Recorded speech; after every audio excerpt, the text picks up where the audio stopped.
guys, it's your neighborhood, Thomas. God dang it. Thomas. I don't want to live in that neighborhood. Let's try it one more time. Hey guys, it is your boy Tom. No, I don't like that either. Hey guys, it's Thomas. Welcome to the worst podcast alive. I have a very special guest here today. He is Ethiopian. He is a very good friend. Just kidding. But he's over here in New York City. Good friend. Okay, I'm going to have to do it one more time. Oh my God. This is all staying in, by the way. This is all staying in, by the way.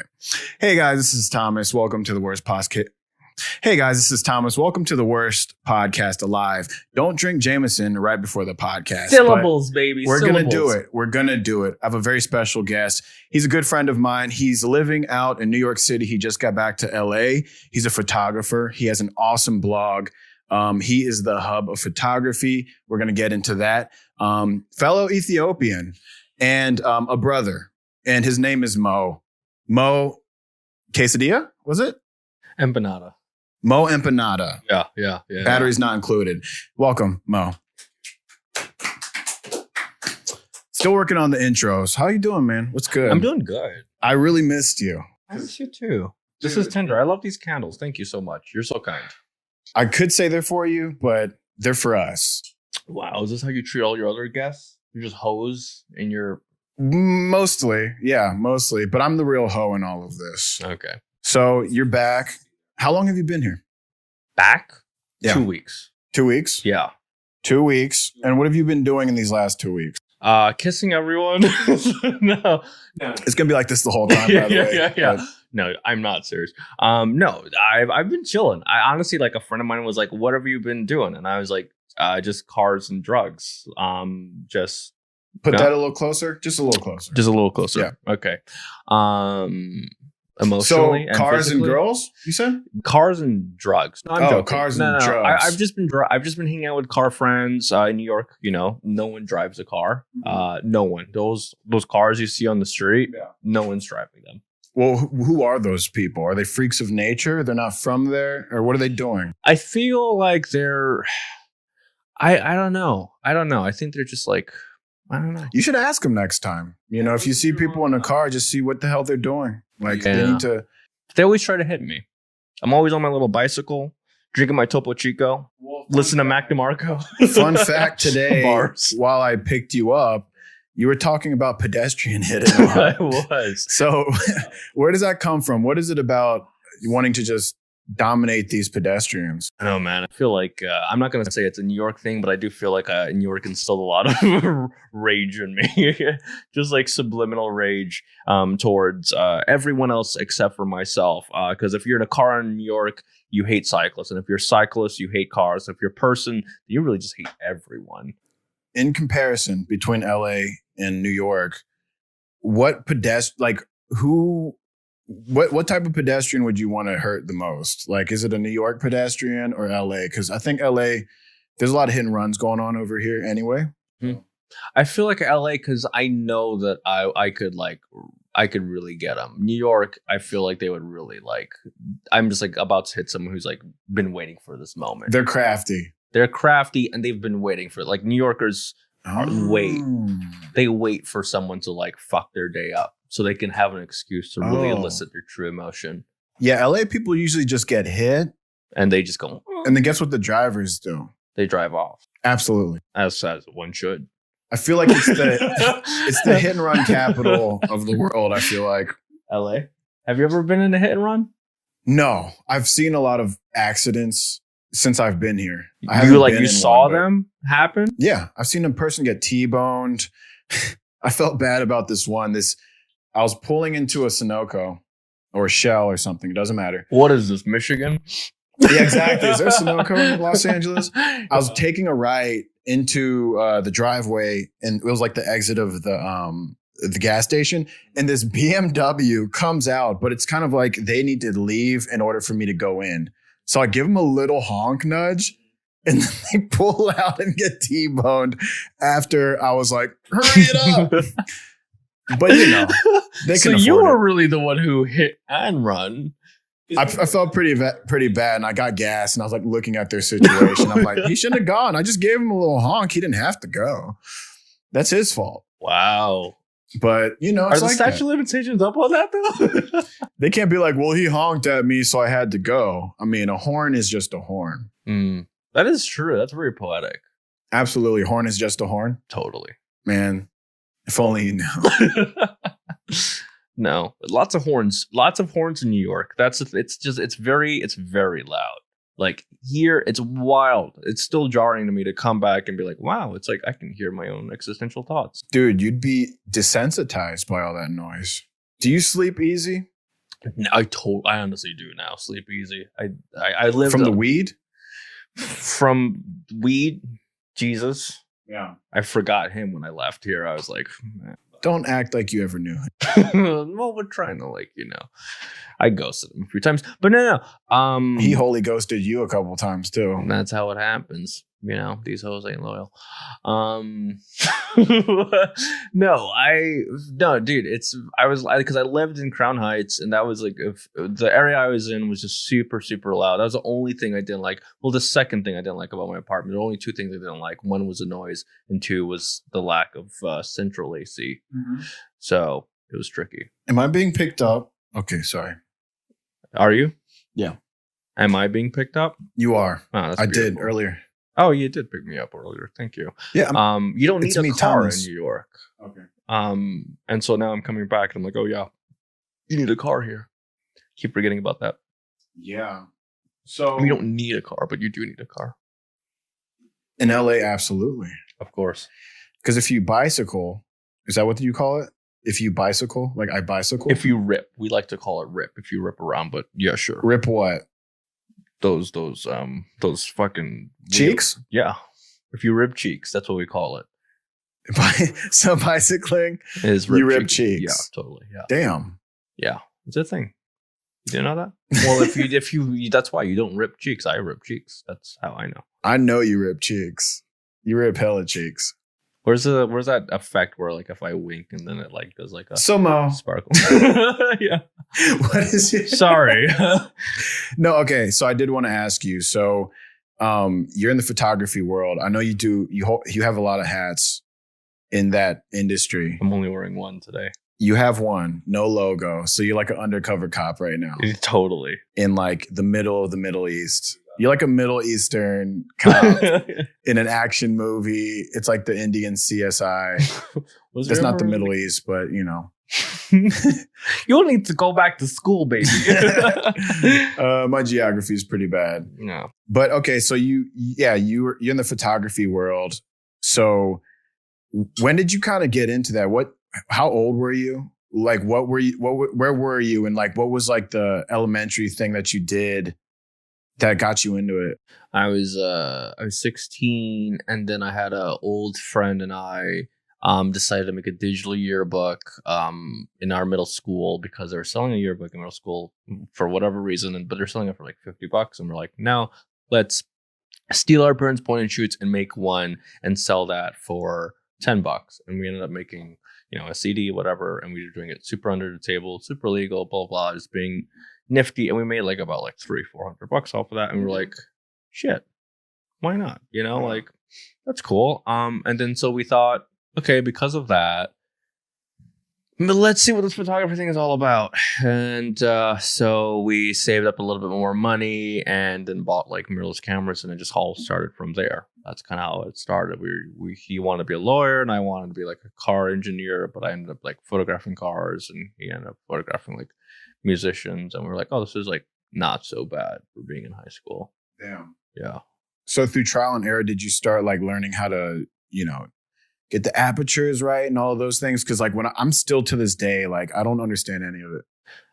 Yeah, I was getting the first few years are definitely like the years of just like dealing with the technical aspect, and then once that becomes like very nuanced or whatever, then you're like, okay, let me like start thinking about like narrative. Let me start thinking about like more like psychological parts of it, like a psychological warfare. Sure. Oh, it's so dumb. I hate myself. So do I. It's getting really Not hot in myself, here, but by the just way. you. I really hate you. I don't know why I'm doing this. Well, we all make mistakes. We do. So, okay. So you get here in LA, yeah? How old were you when you came to LA? So the funny thing was like I came to LA twice. Actually, I've come to LA 3 times. Fuck me. Like the first time I was 18, had $1,000 in my name, didn't know anyone, but I was like, I'm just gonna make it work because I was like right out of high school. Everyone was going to college. I didn't go to college. So I was like, let me just go to LA and just bum it out. Lasted like 3 months here. Surprised that I lasted 3 months. 3 here. months. Yeah. Damn. I was like, okay, shit. And then I remember it was like Christmas Eve, called my mom, hey, I ran out of money. Can you buy me a ticket to get back home? Went back home, and then I was back in Detroit for like 2 years. So 18 to 20 Detroit. And then 20, I came out to LA. And LA, the first year was really rough because of a whole host of issues. And then the second year was getting a little bit better. And then towards the third year was when things were starting to feel really good. But I kept going to New York consistently. So I was like, oh shit, let me go to New York, move there. And then a pandemic happened. Mm-hmm. That's how that happened. Yeah. And then now I'm back here for the third time. So is third time the charm? We'll see. Stay tuned. I feel like you said you learned a bunch of stuff, man. Like, and that's the big thing. Like, you started young. So like, I'm a fucking baby, man. Yeah. Absolutely. So you didn't go to school. You ended up just kind of going for the career. Yeah. Yeah. I started going for the career, and I created a platform that was like allowed me to talk to photographers by just interviewing them. And I was like, okay, how do I like learn? I'll talk to people, and people like talking. Yeah. Look at us talking here.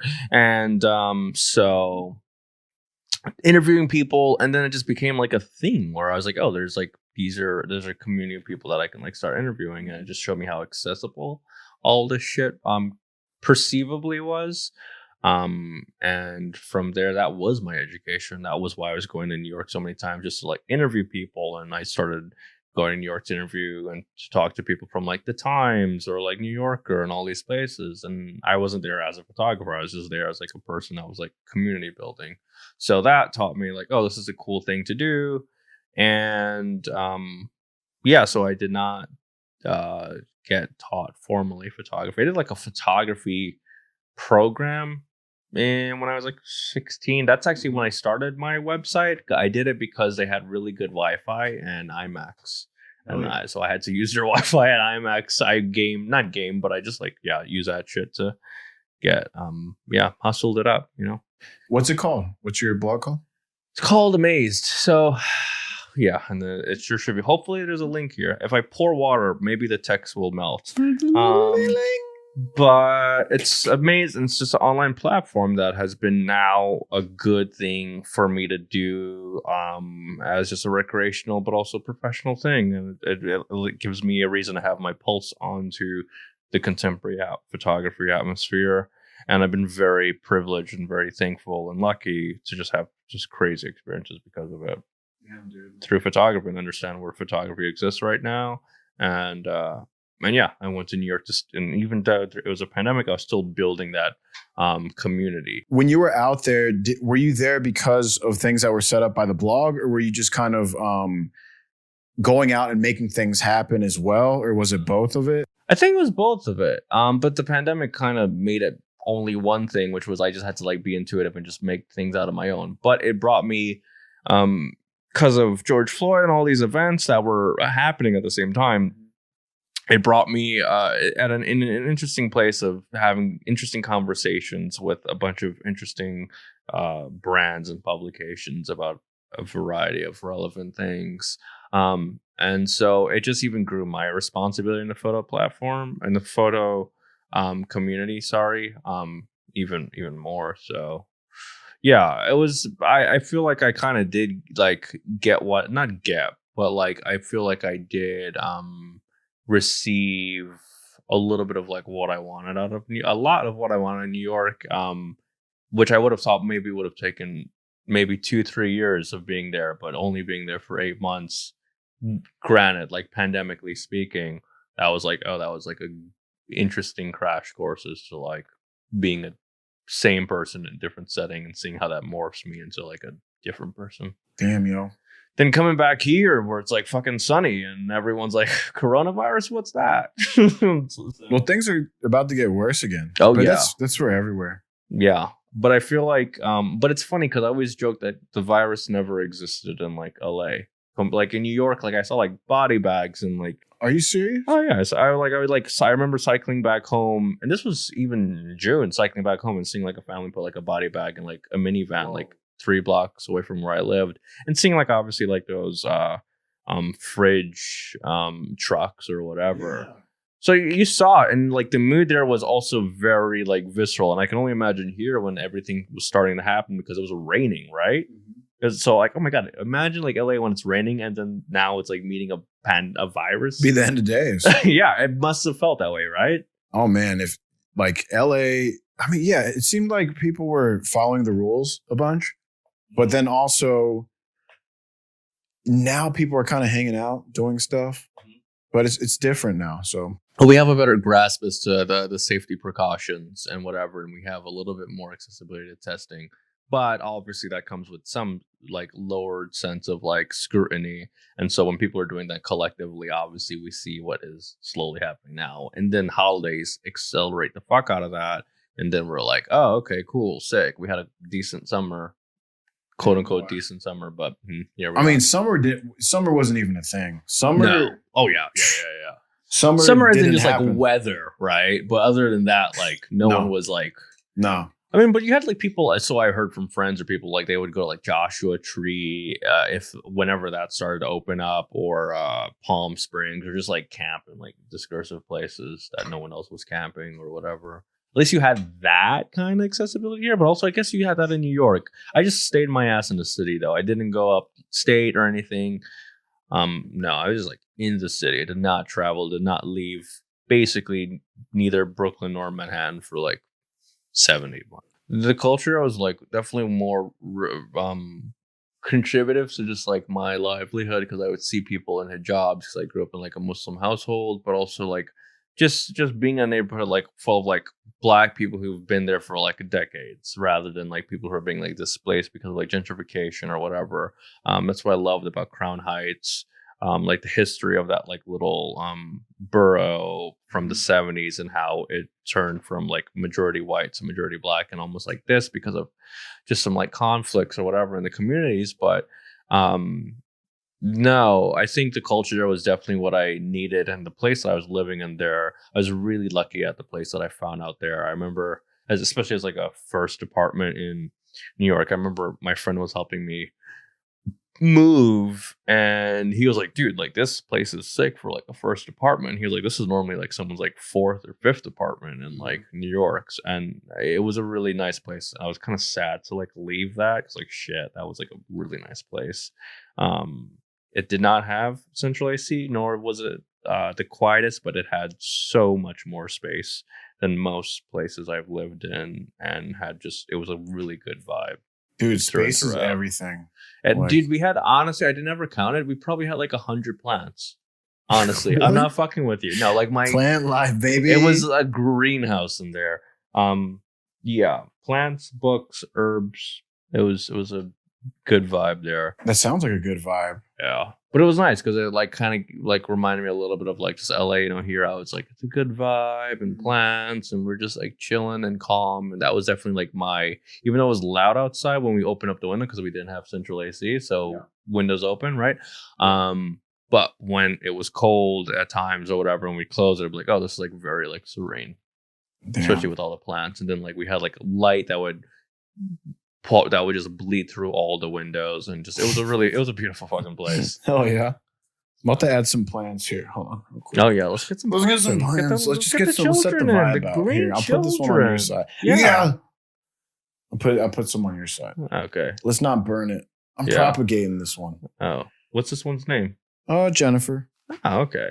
Yeah, Jennifer's a white girl. She's doing what she can, but you know. Oh, what's that? Generational wealth?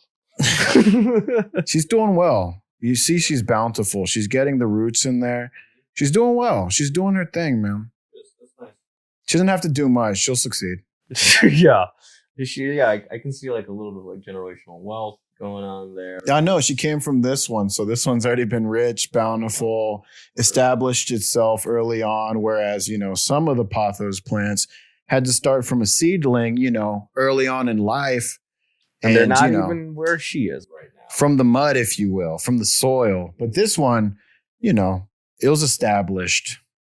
There's a couple of Jennifers that came from this one. And then actually this is a Jennifer too. We could do These are two Jennifers. We could do like a PBS race kind of plant show. Yeah, plant-related race show about just, the propagation of American culture and the colonialism of blah-de-blah, stuff like that. I think we could tackle systemic Who else do we have? True plants. Let's just keep stacking more plants. But yeah, man, I'm glad you're back. I'm glad you're back. We're here. We're live in full effect. Yeah. And, things are good. We're in a weird purgatory right now. That's how I feel. Like, before we thought it might be over, now we're at the point where like, okay, this is well into the end of the year. It's well into next year, this whole COVID thing. So at this point, it's just like, we got to make it work. Yeah. And I'm kind of in this realm of just playing, I call it. Just like doing things creatively. Yeah. And doing as much. Are you about to fall asleep now, motherfucker? Yeah, I'm just like, see, I'm telling you. That's what happens when you eat right before. No, but yeah, I'm kind of in this realm of just making things and trying things out and being silly and making stuff. Like, I guess making content is what they call, all the young kids call it these days. Is that what they call content? I thought it was just like doing, no, I'm not going to get into this young kid. Yeah, because how old are you? Conversation. I'm 47. God damn it. No, but I get it because you're not like your typical young person. Yes. You're not. You're mature. You're beyond your years. And that's what I like about you. What do you often call me? What do I call you? Yes. Ethiopian? No. Oh. The other one. Lesbian. No. Not anymore. Jafar from Aladdin? Dalsim. You normally, at least I think you said it once. Maybe it wasn't you. Maybe I'm attributing it to you because it would come out of your mouth. But maybe you called me a 40-year-old Jewish man. Oh, yeah. Yeah. For sure. That's what I am. Yeah, you're very Larry David. If he fell asleep in the sun too long. You got, there's a tanness to you, That's a skinny, but I'm not as like brazen as he is. He's a very like authoritative person of like social dynamics. But you know why? Because he has money. If Larry David didn't have money, he would just be a grumpy guy you just see on the corner and no one respects him. True. It's just, and that's what kind of changes the dynamic. You're like, oh, this guy made Seinfeld. If not, he'd just be an annoying old guy that's like mad at the world. But everyone's like, oh, but you made the most successful show of all time. Now I'm going to, whoa. Yeah. But isn't that the world, right? We love white privilege. Everyone does. Oh, yeah. But the vibe was really messed up. Yeah. We're good now. I forgive you. Just kidding. It was both of us. Mm. It was the weed and it was the tacos. But weed, you can't blame the weed. I never blame the weed. Fine, it was just you. You know how sometimes it was just you. But you know how like sometimes people are like, oh, I'm so high, so I like did this or whatever. I don't like it when people blame the weed. I feel like the weed is like there as always an accessory to whatever you are doing. It accentuates the situation. But weed does not propagate. Weed is not like the reason why. Weed is just like, I mean, sometimes, but you know what I mean? Mm-hmm. Absolutely. Some people are like, oh, I'm like high. And I like, it's like, no, you just say that you like that thing. It doesn't have to be because you're high. We were talking about this earlier about how some people are anxious and, have these feelings when they're sober. Yeah. And then there's people that when they smoke, all that goes away. When I'm sober, clear-minded Tom. I like it when you say sober that way. Sober, clear-minded Tom. I'm actually fine. I feel normal. I'm comfortable in my own skin. But if I smoke, then I feel weird. And a lot of people say that because I don't do it as much as I used to, or like I don't really do it. But also, do you feel like is that when you're in a social setting, or is that just like if you're by yourself? Let's Both. say, okay. Everyone's mad at me. Hmm. I'm like, is everyone mad at me? No one will be in the room. And I'm alone in my room, and I'm just like, everyone's pissed. Yeah. What did I do? A lot. Yeah, that's the universe. I'm like, the universe is mad at me. That's when you can communicate with the universe. I don't feel good. I get very embarrassed. I get embarrassed. I feel of nothing, of weird things. I like recap my day, and I'm like, what are you doing? Yeah. What are you doing? You know? And then like my roommates will hear me like yell fuck out of nowhere. Yeah. Because I'm like, I have like this inner monologue in my mind, and then all of a sudden like reacting to it, I'm like, ah! Do you talk to yourself? A lot. Now, do you talk to yourself in public? Do I talk to myself in public? In the car, but not like in public. I like sing sometimes, but like I won't be like obnoxiously, talking to myself. No. But I definitely speak to, I like, do you like Yeah. Oh yeah. say stuff, or you're like, who's this mother? Like you're in the car or something. You're like, who is this? You ever made yourself laugh? You all have the a time dialogue, and you're like, you funny motherfucker. All the and you're time. like, yeah. All day. I'm the so only I have person. earphones on when I'm like in the grocery store, and I'll still talk to myself. I don't care where I am. I will talk to myself as long as there's earphones to make that permissible. But sometimes I will talk to myself. I'm walking down the street, and I'm like, oh shit, I don't have earphones on right now.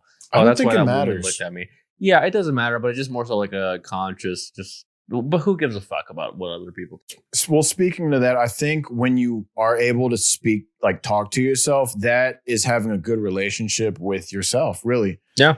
Some people say they don't. And I'm like, how could you not talk to yourself? You're literally with yourself your entire life. But some people can't hear their own voices. They have to say it out loud. That's a science. I read an article about that. I wish I was really good at journal. I'll keep it all bottled in my head until like it explodes onto like my phone's notes app or like a voice memo. But I'm not someone who like disciplines myself to write every day. Yeah. That's why I always talk to myself, because I'm like, I know I have like certain streams of conscious that I'm talking to myself and always like talking about. And then eventually if I'm like talking to a friend, and obviously like I'll like, talk to them about what I've been talking. It becomes routine, and I don't like routine when it comes to like being creative or like formulating ideas. Do you know what I mean? Yeah. Some people are good at that though. Like, and I think it's an exercise. You practice it, it's like a sport or a muscle. Good ideas are hard to come by, but they're so rewarding when you can grasp onto them. I maybe have a good idea like every 2 months, maybe. Do you think there's a time of day for you, or is it kind of like anytime? Anytime. I've never found a rhyme or reason as to like a quote unquote good idea. Right. And I know it's a good idea when it's like an idea I've been thinking about constantly, but it's been whittled up into a place of like, okay, like that's like that's what happens when I chisel the exterior of this idea, and I like how it looks right now, like consistently. There's some ideas I have like for maybe a year or two, even if it's a stupid thing like tattoo ideas or whatever, and then I'll like think about it for like a year or two, and then I'll see like, what's my relationship to that idea? That's how I know how strong an idea is. If you're patient, if the idea can allow patience, though. Yeah, there's truth to that. We were talking about Franklin Village. Are you familiar with UCB? Like the UCB right there? Mm-hmm, mm-hmm. Wait, actually, no, not Franklin. It was the one on Sunset. UCB. I went on a date there once. It's cool. It's a cool place, but we got high. And then she like started like spiraling into like a very deep place. And I was just like, cool. Oh, wait, did you go to the comedy show with her too? I did, yeah. Same girl, right? Improv. Little blonde chick. Oh, no, that different one. Okay. You be getting high with a lot of little shorties, yeah? I probably do. It's a problem. Damn. See, I can't see myself doing that, getting high with a chick on the first interaction. I feel like I'm at my best when I'm just clean sober. Maybe a little alcohol, maybe, but I think alcohol definitely like is a good, obviously, as people say, like social lubricant and all that jazz. I think weed for me, I don't rely on weed, but I do like how it does like calm me down, especially in the car. I've like learned to actually be like someone who can like vibe, not better, but just like vibe more. It's all about keeping myself comfortable, and outwardly that hopefully that gives that person comfort. And so when I am smoking, or if I find someone that shares the same sensibility of smoking, and they don't have to, it's not like a hard rule, like, oh, we have to smoke on a date or whatever. But if it presents itself and that's just like the energy, then I'll smoke. And it's just all based on to them, like them. If they're going to make it like super psychological, whatever, I'm like a very like go with the flow kind of person when I smoke. And she just wanted to talk about trauma. Like life drama? Trauma. Oh, trauma. Trauma. Like what? I don't know. I think something about her dad, and I was like, "Oh, that's Ooh. intense." That's pretty deep. You know, I appreciate that. Which I honesty. appreciated her vulnerability. I did. I wasn't like, "Oh no, I don't want to talk about this," but it was an interesting vibe from like improv. It kills the vibe a little bit. Sure. But going back to what I was trying to say, what I was trying to say, you funny guy. That's what you're gonna say. You real. You for real beautifully. I love you. Thank you. Love you too. But always. Jordan Peele was there and forever when he was making. I think he was already finished with Get Out, and he was releasing Us. Mm-hmm. What is it called? Us. Mm-hmm. Us. And he did this little panel situation where it was just him. It was like a one-on-one thing, and he was in like the what do they call it? The annex room or something like that. I was gonna say the secret annex, some Anne Frank stuff. No, but he was sitting there and speaking to what you were saying about things that over time you keep going back to. One of his biggest key points was saying, lean into things that haunt you, the ideas and thoughts that haunt you over time, and you don't consciously think about it, but it'll keep coming back to you. And then, you know, that's the creative points, the creative things that really are speaking to you. Because, you know, I have like 2,300 notes, just random thoughts, ideas, big ones, small ones, tiny ones, one word. You sound like Trump right now. I got notes. Let me tell you about my notes. I got huge ones. I got small ones. Right. So medium ones. Sorry, I'm like, that's like a. You're always trying to derail a fucking thought. What's wrong with you? Because I don't like being. I don't know. You don't like having. I know. This is what I notice about this fool right here. You hate actually having like we can talk about some real stuff, but once we get a little too serious, you just want to derail it. Yeah, I just derail. You want to derail it, so I can talk about serious. the serious stuff. You know what? Forget it. We're not going to talk about the creative stuff. Forget this whole show. You know what? Actually, we're going to cut this off now. Right? Yeah. No. But in all seriousness, but also I love derailing you because you go on with the bit and then we kind of just like get into this like wormhole. And then it goes back and then yeah, we have a good feng shui going. It doesn't matter. There's no real structure anyway. So this girl, I'm actually more curious about than this stupid idea about, you know, let's do creative things. But no, it is important. It's the thing that haunts you. Shut up. Stop trying to make it better. It's not going to be better. Listen, I want to talk about this girl now. All right. It's my show. We're going to talk about this traumatized girl. Yeah. So we're all traumatized. Right. Actually, a girl I had like a little interaction with, that's the best way I could put it. She started with that too, of asking like, what was your childhood like? What's bothering you? What's your problem? I really like those questions. I think those questions are pretty tight in general, but I think it's also allowing someone to just judge you as soon as you get it out. Because as soon as you say your childhood trauma or things that you encounter, they'll be like, oh, well, this person has daddy issues or this person has abandonment, you know, different things. Like earning knowledge of people. Like when I meet someone for the first time in whatever context, if it's a business meeting or a friend meeting or what have you, I really do like earning knowledge of them. You know, I feel like, oh, if we've been talking for 2 hours and okay, we've earned a certain like type of knowledge, it's like, for me, it's like I'm trying to present as best of an energy as I can to this person and hope that they are also doing that and that we can have a really fruitful exchange. Mm-hmm. But I feel I can sometimes sense when people are like really trying for that, like they're trying to skip things to get to that. And for me, I've done 100 interviews at this point, and I for my website, and through that I've learned how like we just like how people talk and like what's a time frame that people like really get deep and like not like these arbitrary kind of like pillars of conversation, but these kind of like these consistent pillars of like this is how just people communicate, or this is how I communicate with people. And so yeah, sometimes people are like, oh, like let's get into like the weeds or something instantly.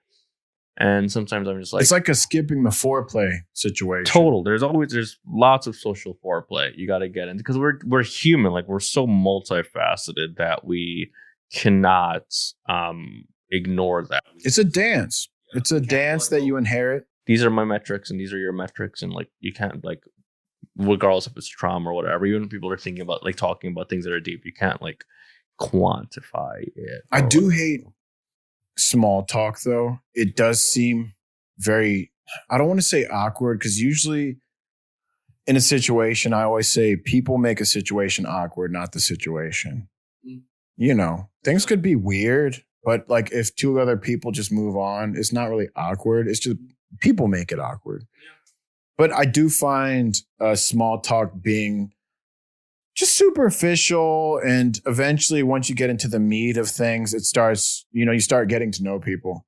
You start getting into the situation. But yeah, skipping a little bit of the, it's like going straight to business. You have your quickie first instead of doing a little foreplay. You skip the pleasantries, you go straight for the pleasantries. Do you know what I mean? You skip it to get in it. And I don't think that's bars. I think there's a time and place for that, for sure. Yeah. But I want to know. I keep going in on this girl because we don't know who it is. But like, what is it about her trauma that, like, how was that? What was that situation? I'm just super curious. Well, it's contextualized under like she wanted to talk about photography or like a photo project, and she was wanting to talk about like how to like vocabularize or more so visualize this project that stemmed from all this trauma in terms of like photography. So like I respected that, and I hope that I gave a good set of knowledge, and I told her like, hey, you're down to like text me or whatever if you have any other questions about this kind of project you're trying to like work on. And I don't know, you never know how committed someone is, but you can't think about that. You just have to like give them the knowledge that they're asking. So is that what you were sharing, both of you? Like photography was kind of the thing that binded you both? No, but she was cognizant that I like worked in photo, but I try not to like date or interact with people at a recreational level. Generally speaking, within photo, I like to kind of keep worlds separate now at this point. And for a professional standpoint, mental standpoint, it's not even professional. Just really, it's just like I was talking with a friend about this earlier today, and we are talking about like how a lot of her close friends just so happen to be photographers, but very infrequently do we talk about photography. We're just talking about like life and or whatever situational kind of things have been like have happened. And then like photography is always this like nice like little like background kind of element that sometimes includes it in. I think also that's just me, my saturation of photography, my saturation of talking about photography, my saturation of being aware of what's happening in photography. What about like the contrast? Yeah, it's a needed contrast. I mean, like, and then the tint too. The tints, yeah, and sometimes it's for like the photo, the luminosity. You know, it's just when it hits deep. Okay, but roommates, that's also a thing. I remember, like, I was looking for a place back here when I was coming back, and there was this person in Silver Lake. Very generous soul, but they were like, oh, like, you're a photographer. Because I was like, oh, here I am. Like, here's my Instagram. I'm not like some random person off the internet or whatever, because we're just talking through the internet or whatever. So I gave my Instagram, and they're like, oh, like, you're a photographer and blah, blah, blah, and all these things. And they were just like really keen and very excited about the fact that like I possibly, if I was living there, that we would talk about photography, all these things. And I was just like, no, I'm not gonna. Because you don't want that to be your business and your pleasure and everything you do. No, I want roommates to like teach me different things, and I want to teach roommates different things. I don't want it to be a whole like mesh of, oh, here we all that know about this thing. No. Yeah. So her trauma, you didn't say. Always back to the trauma. This is how we play candle, on our side. by the way. What's up? Nice candle. Do you like it? I do like it. The one thing I don't like is the spearmint side of it. I don't like that minty smell, but eucalyptus goes hard. Yeah, you should put eucalyptus in your shower if you don't. Yeah. Yeah. Oh, it's like a little branch of like, you know. I mean, it's super like, I don't know, like white girl, but No, don't let them have that. they take everything though. They take everything nice. That's the thing. They take everything nice. Eucalyptus. Let's take back eucalyptus, dude. Let's do it. Let's do it right now. Men, everyone else. He's speaking to you. No. Everyone else leave the room right now, okay? I'll give you a second. Are we good? Men, eucalyptus is ours. Sandalwood is ours. All right? Palo Santos isn't ours though. Palo Santos Is not ours. I don't know what that is. It sounds like a city in California. I think it is. No, Or- Palo Alto is a that's in like northern. Geography. See, we didn't go to school. Geography is trivial. You did go to school. I didn't. You're right. But I'm gonna take your side and say we both didn't go to school. Okay. For you. I thought I put my thing on Don't Disturb. I think anyways, long story long, I see the cost fallacy of just like holding on and propagating like one's youth as this commodity in one's practice. I think youth does give new perspectives and that's salient, but also it's patience and perseverance is really interesting. I'm always interested in the person who's like didn't like make any monetary success or whatever until maybe they're like in their 40s or 50s or whatever, because that person has to like learn perseverance, had to like learn patience or whatever. And there is a stereotypical commercialized trajectory of like getting to the top and then kind of like going down or it happening in waves or whatever sense. And I feel like the longer you just build something up, I don't know, there must be like a German word for it or something, but like I feel like if it takes 5 years to build something, then that thing will hopefully last for at least 5 years. And if it takes 5 months to build something, then it will last for at least 5 months. You know what I mean? Interesting. So for me, it's building something, and if it takes in 3 years, 10 years to build it completely in its totality, in whatever regard it is, and it will last for at least, hopefully, for at least like 10 more years or whatever. But again, I don't know what that comes with. I don't know what like secret water I drink or whatever. I don't think it has anything to do with any secret water. It's just in you, you know? This is true. It's just how you feel, how much you want it. Yeah, you know? For sure. And I think this whole pandemic has definitely like made me even recalibrate, or not even recalibrate, but just like focused that in like further. I think for all of us in different ways, for sure. Thank you for coming to my TED Talk. No, you are. Oh my God. So there goes the battery. So. Oh, she's flashing red. But we're getting there. It's all good. Is that a wrap? Did we do it? I think this counts as one. I think it was 30, 30, 30. So guys, this was another episode of the worst podcast alive. And what did we learn here, guys? Well, the truth is... What did we learn? Well... You can make you can be creative through claying and ceramics and... Yeah. And that's about it. So if you brought this is the train wreck episode. So, you know, it was a good time. Part 1. Thank you for having me. Thank you. Man, we're going to do way more than this. I mean, if I ever see you again. You'll see me again. Is the truth. But yeah, I'll be back after the holidays and I'll probably release this sometime during the holidays. If this is even listenable, just listen. If you just like having a silly goose time, just play it. Merry Christmas, Happy New Year's. And, you know, Happy Hanukkah. That's about it. Shalom. So, God damn. We're talking at the same freaking time. I know. I'm doing that perfect. It's all Mo's fault, to be honest. My fault. But thank you again, everyone. And we'll catch you next time. We can't do a mic drop, though. Later.